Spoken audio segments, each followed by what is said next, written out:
Staying in Europe, new rules today in the EU.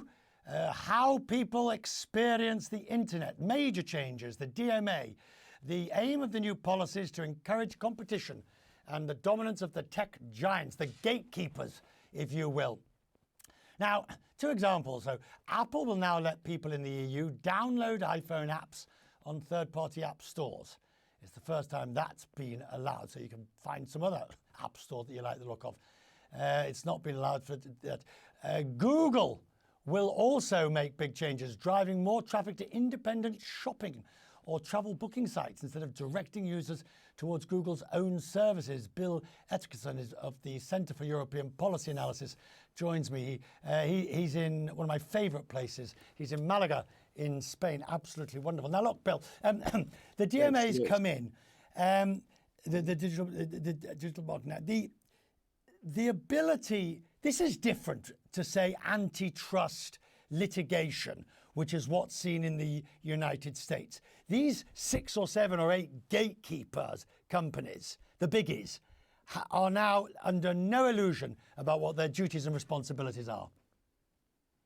Well, I think they're still under a lot of illusion because they presented plans, and these plans have to be accepted by the regulators, and that will be a challenge.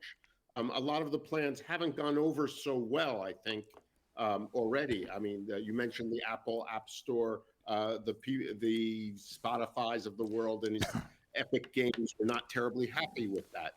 But it'll be so we're looking at changes that are immediate and a long-term legal battle. All right. So, if that is the case, what's the besides the large size of the market, which might be the only case? The argument by the digital companies is, well, we just won't do as much business there. You're making it all too difficult. Yeah, we'll do what we need to do, but we're not going to expand. We're not going to grow. We're not going to invest like we would elsewhere. I'm not sure that's true. Europe is a really big and important market for these companies. I think what we're seeing is the type of regulation that was done for telecommunications, for finance, is coming to the internet. I mean, these were no longer, they are no longer sort of bubbly startups. They're big boys. They're no longer teenagers, they're adults. And I think the regulation is following them there. Is the intention to start treating them like, to advance your thought there, like utilities? To a certain extent, yes. I mean, the regulation will be really, really tough. The difference is the utilities tend to be pretty predictable. And these are fast-moving markets, despite their size. I mean, just look how artificial intelligence and ChatGPT sort of shook them up. So there is a fundamental difference, but there's some similarities as well. Right, but Bill, that's the point. The EC wants to treat them like utilities, and the DMA is very much geared towards the idea of regulation. I mean, we saw, I tell you why I say this, you'll have read yesterday, we saw in the emails between Elon Musk and OpenAI, we saw those delicious emails, just how they were talking about Google.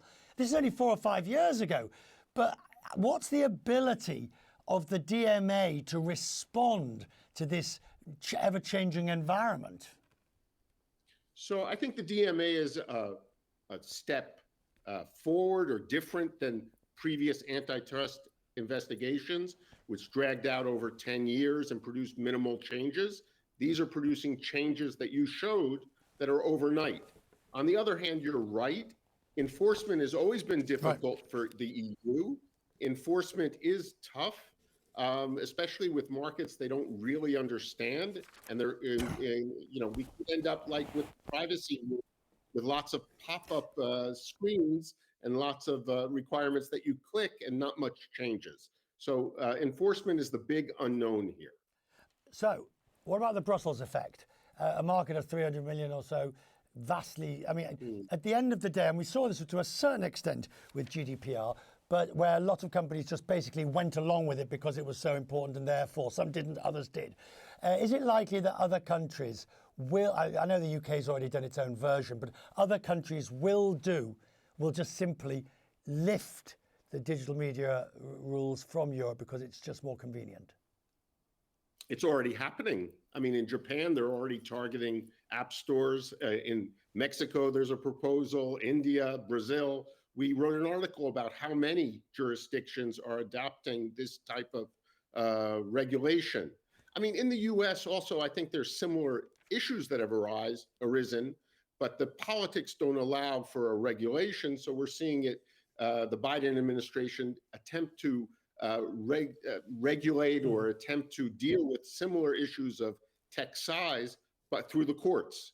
But elsewhere in the world, I think that the DMA will reaffirm the Brussels effect and will show that there's a lot of similar regulation across the world. Bill, good to see you next time in Malaga. We meet face to face and I'll buy you lunch. It's a deal. Thank you very much.